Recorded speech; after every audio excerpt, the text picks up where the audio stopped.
Hi guys, it's Jean-Paul van Oudheusden here, and in this episode of Stock Break, I'll be analyzing the cybersecurity stock Palo Alto Networks for you. Before I do so, there's two things I'd like to mention.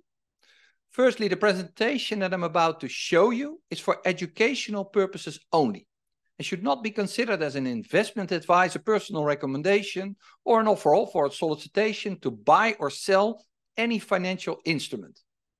And secondly, if you like what we do at eToro, then please subscribe to our channel. It's available on YouTube and in your favorite podcast app to receive many more updates from us. Now, Palo Alto Networks. In September 2021, Goldman Sachs attracted my attention with the launch of a future tech leader equity ETF. Goldman Sachs Asset Management, or GSAM as it's called, composed a list of 50 companies with a market cap at the time well below $100 billion, which they believe may be able to enter the top league of IT companies in the years to come. In hindsight, the timing has been a bit unfavorable. Tech stocks went down, particularly in 2022, as you will remember.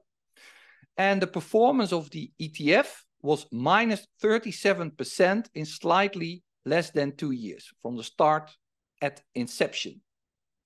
But there's always companies on such lists that stand out, and Palo Alto Networks has been one of them. Over the same period, the stock returned plus 59%. And that makes me remember that Billy Ocean once sang, "When the going gets tough, the tough gets going." With a performance like this is a company that you want to know more about. Now, if we look at the list of largest independent IT security companies year to date, Palo Alto Networks is at the top with a market cap of $77.5 billion. But back in 2021, when the ETF was launched, there was a top league of six companies that were close to each other. Palo Alto Networks, Fortinet, CrowdStrike, Cloudflare, Zscaler, and Okta, which has now fallen out of the top 6 and has been replaced by Checkpoint Software. Remember that name because I'll come back to that in a minute. Yeah. Now, the history of Palo Alto Networks is made to a large extent by two guys from the current leadership team. It's the CEO, Nikesh Arora, and the CTO, Nir Zuk. Nikesh Arora is an ambitious man. He is by origin Indian American. He was in the early days the former number 4 at Google, but he wanted more. So he moved over to SoftBank, where he became the number 2. But when the founder told him, you know, I want to stay on for longer, Nikesh Arora didn't stay. And he joined Palo Alto Networks in 2018. Now, Nir Zuk, Israeli-American, founded Palo Alto back in 2005. And the juicy part of that story is that he used to work for the Israeli company Checkpoint Software, where he was an engineer. But he didn't think the pace of development went rapid enough, so he started his own company. But for Checkpoint Software, you saw it, they still make the list and they're still relevant to the segment. My colleague Sam North recently conducted an interview with Mr. Jill Sweat, the CEO and co-founder of Checkpoint Software. And that's the nice part of eToro. It's all available on our channel. So this Conversations with Leaders video, please check it out as well. Now, analyzing the company Palo Alto, what product do they sell? They protect companies against cyber attacks. And, you know, time is too short in a video like this to go all into detail, but I like this slide from the company presentation, the Investor Day presentation from 2021 in particular, because it outlines the strategy in a very simplistic way. They want to have zero trust when analyzing security, and they have 3 pillars. They protect your network, so also your hardware. They protect your cloud, and they protect your security operations. from all angles.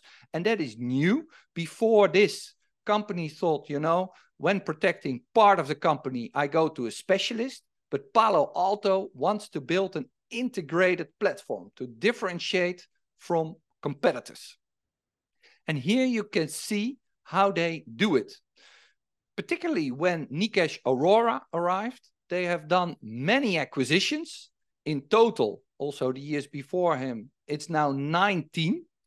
And they add small startup companies to the platform. They integrate it in their platform to always stay ahead of the dangers that the outside world provides to companies. So you could say Palo Alto Network is truly a platform innovation leader with many product releases over time. Now, on top of that, if you analyze the company, Palo Alto Networks has been an early user of generative AI. Everyone's talking about AI these days, but I'm particularly looking for use cases. Now, I can tell you Palo Alto is definitely one of them.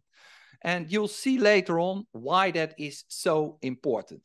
Now, with that having said, this is really a company that we want to know more about, because the generative AI also at Palo Alto brings productivity and efficiency. Some tasks that they used to do in 2 weeks are now conducted in 4 hours. And that is where you want to be as a company.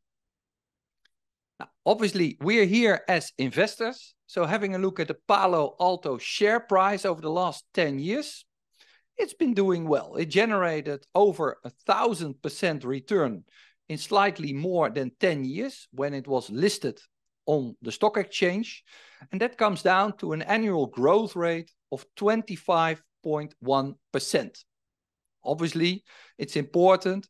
This presentation is made today, and these kind of numbers may change over time when you look at this video at a later point in time.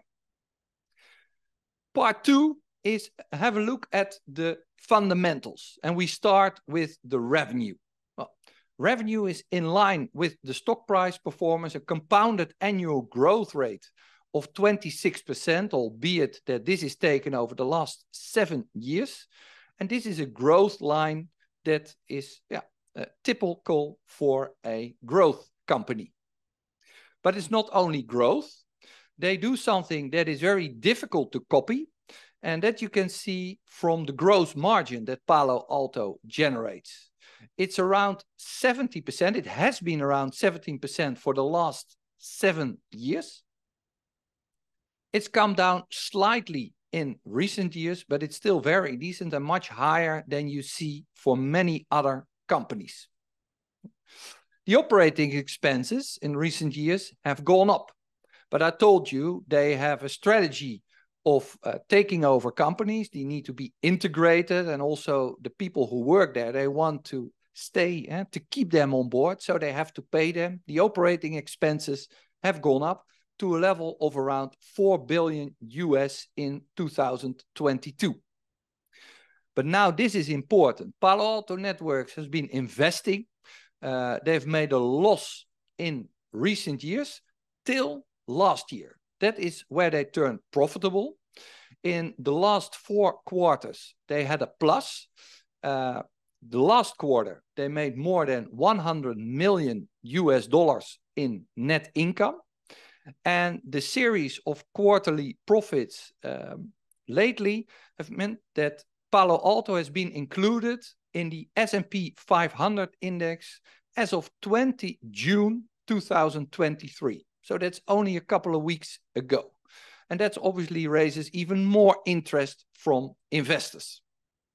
Now let's have a look at the financial ratios and the relative performance, starting with the price-earnings ratio. And I want to remember that if you're new to these kind of ratios, please visit the eToro Academy for an explanation of all the jargon that is often used when talking about investing. Now, the PE ratio, for growth companies, this is usually pretty high, and Palo Alto is no exception to that. The recent price to earnings ratio is around 50 times, which is higher than the industry average. But again, growth at the moment is higher than the industry average. If you want to compare it historically, once we saw a price earnings ratio of 78 times and a low of 26 times. So that immediately gives you the impression it's quite volatile.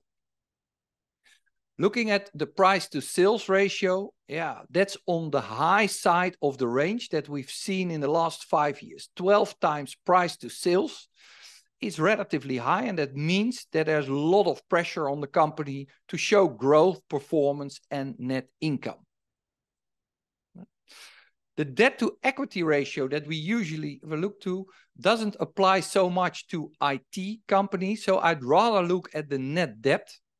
They do have debt, but they also hold a lot of cash on their balance sheet.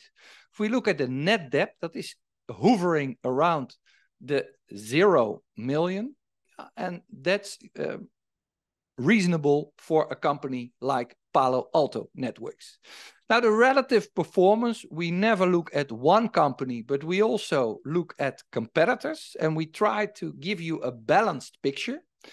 What you see here, if you look at the price performance over the last 5 years, Fortinet has done better than Palo Alto. They became profitable sooner. They were entering the game sooner.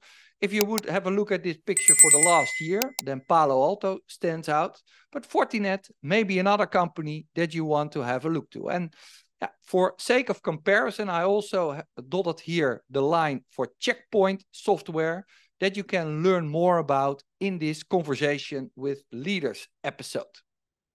Interesting fact, Palo Alto Networks first listed in 2012 on the New York Stock Exchange, but they changed listing to the NASDAQ in 2021, where also companies like Fortinet and Checkpoint software are listed. So investors have better comparison on one exchange. The final part of this video is about the challenges and the opportunities, the risks, and the chances for the company. And let's start with the challenges for Palo Alto. Well, they protect companies against cyber attacks, which means that Palo Alto needs to stay ahead of hackers at all times. And that is every day a more complex task. From a recent company presentation, they say in the period that they talk about, they had 36 billion events that they needed to check out, that delivered 133 alerts, of which 125 they could analyze in an automated way, and 8 they have to do manual. And luckily, there were 0 major incidents. But that is clearly where the risk sits. If they have one major break of the system, clients and also investors may lose confidence in the company. Here on this slide, you also see the application of AI. Palo Alto uses more than 1,000 AI models to keep the cost low and still analyze all the security risks. A second challenge is to stay ahead of the competition and continuously innovate by this acquisition strategy. The latest acquisition was late 2022, a company called CYBERSECURITY for 300 million. And there you see the strategy that Palo Alto Networks uses. They pay in cash, but they also give the newcomers to the company Palo Alto stock to keep them hungry and stay on board and perform. And that strategy has paid out, at least in the recent years. But the challenge for Palo Alto is also to integrate all these companies into one single platform, which is easier said than done. Now, a third challenge, I showed you the list of independent IT security companies, but there's also companies, competition from big tech firms like Microsoft. Early this year, Microsoft said that the security arm they have is now generating 20 billion in revenues per year. So competition doesn't only come from other independent firms. The fourth and last challenge that I'd like to mention here is a short-term risk, I would say, and that's the macro environment. Obviously, we've all seen that the Fed has been hiking interest rates to a very high level, historically a high level of over 5%. And that could give macroeconomic headwinds to the economy. It could slow growth, and also Palo Alto Network may notice that from clients that they want to postpone certain investments. However, digitalization is continuing. Cybersecurity is, I think, a very important risk that everyone wants to tackle. So if there's headwind that would cause a slower growth, I personally think that may be temporary. Now, opportunities, and I have 5 for you. Opportunities for investors. I mentioned already this trend of digitalization. This transformation is going on. There's many consultants that provide you with figures. I show you here one chart, but there are many others. This one is from Polaris Market Research that projects a future growth in the coming decade. When thinking about this trend, I always remember a quote by Satya Nadella, the CEO of Microsoft. He said a couple of years back, today, 5% of the world GDP is spent on tech. And in 10 years' time, that percentage may be going to 10%. Well, with that digitalization trend, also cybersecurity is set to grow further. Here you see this back in the recent numbers. Macroeconomic headwinds, companies are postponing certain investments. Budgets have tightened in Q1 of 2023, but in cybersecurity, the sector has still grown, seen revenue growth of 12.5%.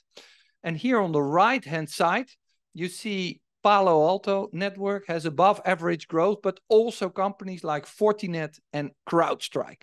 So they definitely don't have a monopoly. They have to fight for the client's business in competition. And in the middle, you see that the growth of cybersecurity is worldwide. All regions see this kind of growth currently. Yeah. Now, another opportunity for Palo Alto Network, you see them topping the list of market cap at the moment. They have a very good market share worldwide, and they may opt for market leadership with this one integrated platform. And you see that back when looking at the large accounts.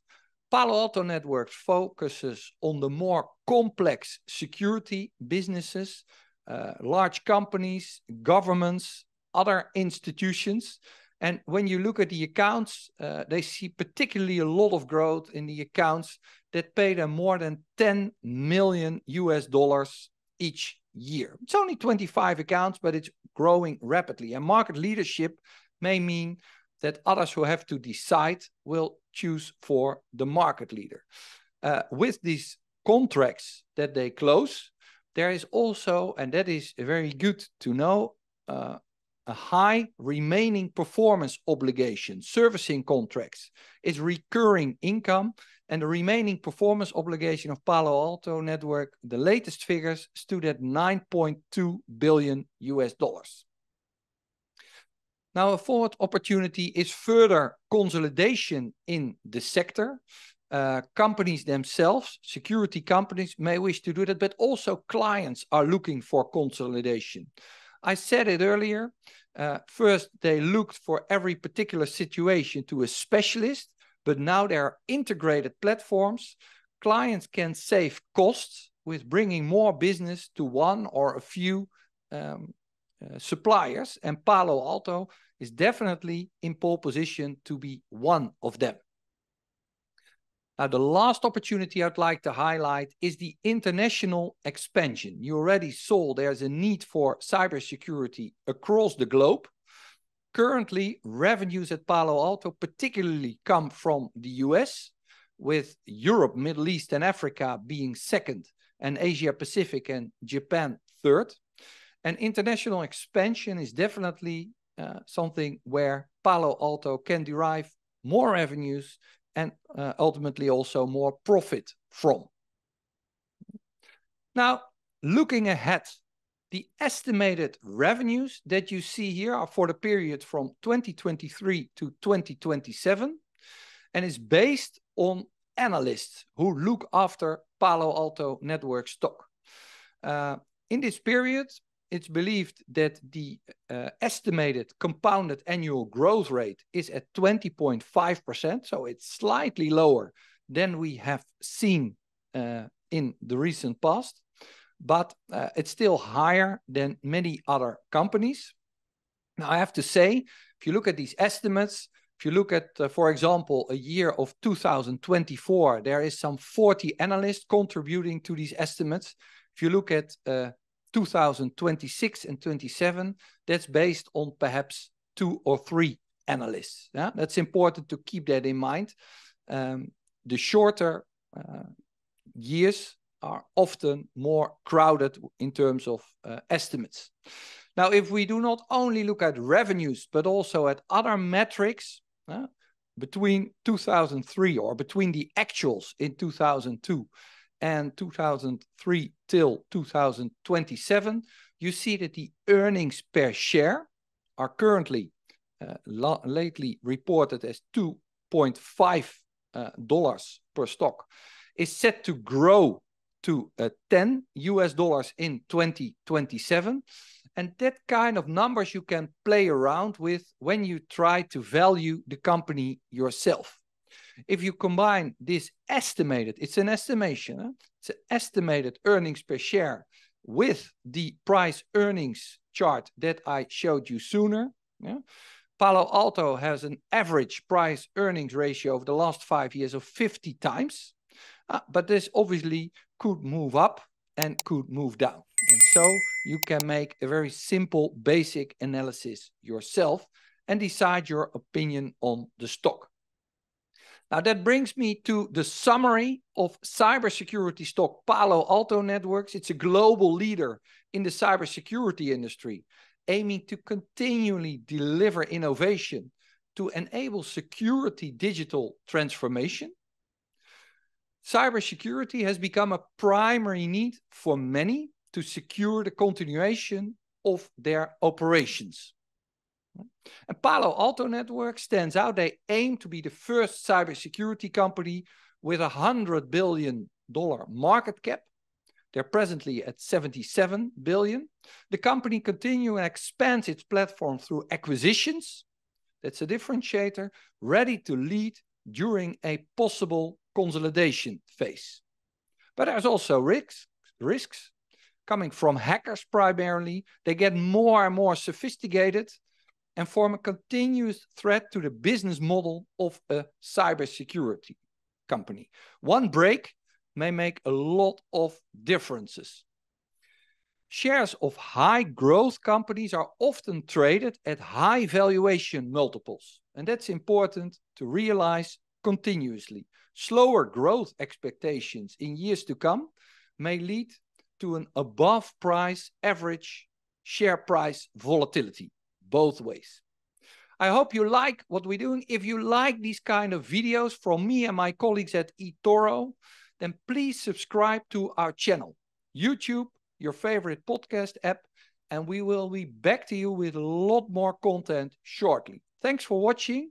A lot of success with your own investment and see you next time.